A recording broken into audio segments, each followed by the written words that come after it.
All right. We have h of x is equal to x plus 2 all over x minus 6.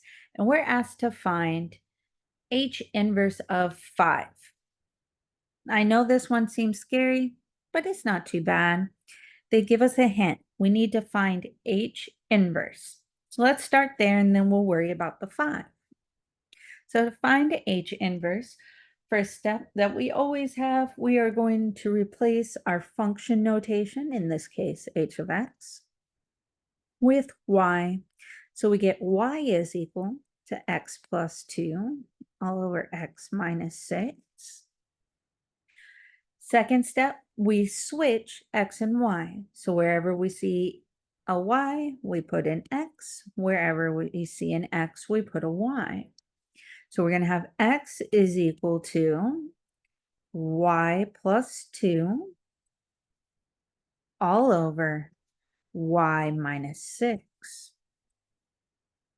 I know this looks scary, but it's okay. Everything's going to be fine.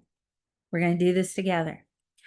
We do not have anything added or subtracted after the fraction, so we don't have to worry about some of the craziness that can happen. We can just go ahead and clear out these fractions. So to do that, we are going to multiply both sides of our equation by y minus 6. In doing that, the left-hand side still gets us x times y minus 6. And on the right-hand side, we have y plus 2. And that's because the y minus 6's canceled each other out. That was the whole point of us multiplying by y minus 6. From here, we cannot just divide by that x. And that's because we still have y on both sides of our equation. So what we're going to do is distribute our x all the way through. X times y gets us xy. X times negative 6 gets us negative 6x. And then our y plus 2 is kind of along for the ride right now.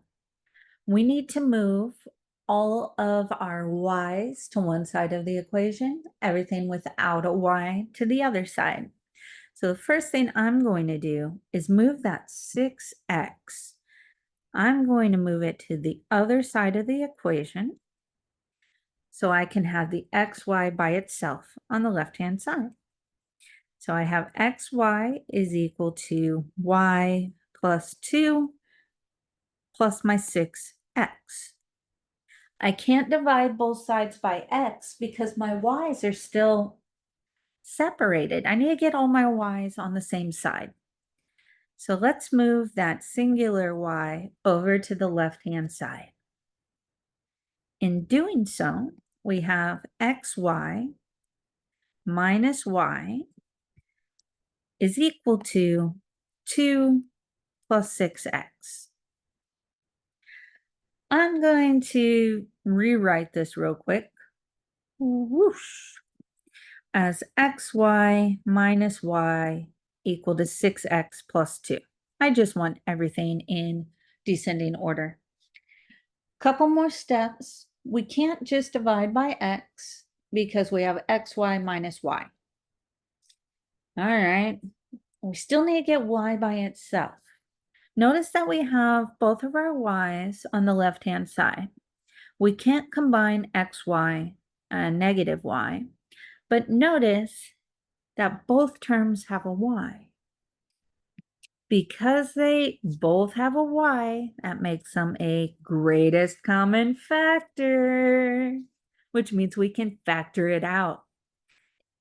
If we take an xy and we take out the y, we're left with x, bring down my minus. Y divided by y gets me 1. So now I have y times parentheses x minus 1 equal to 6x plus 2. And now I can finally get y by itself by dividing both sides by x minus 1. And we get y is equal to 6x plus 2 all over that x minus 1. Last step to find our inverse, we replace the y with our inverse notation.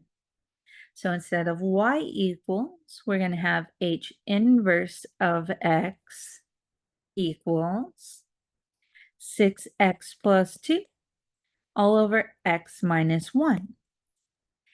If they wanted us to just find the inverse, we would be done. We found the inverse.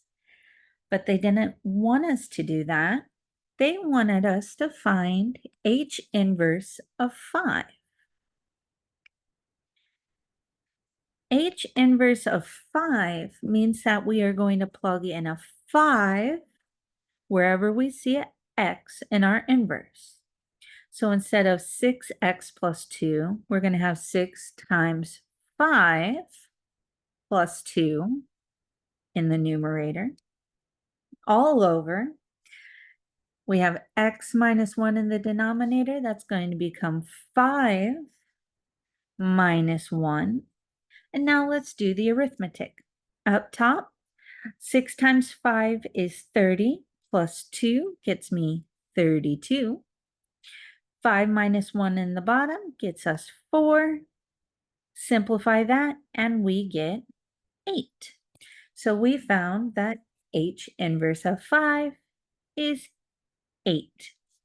Notice whenever they say find the inverse, we give them variables back. But if they say find the inverse of a number, we give them a number back.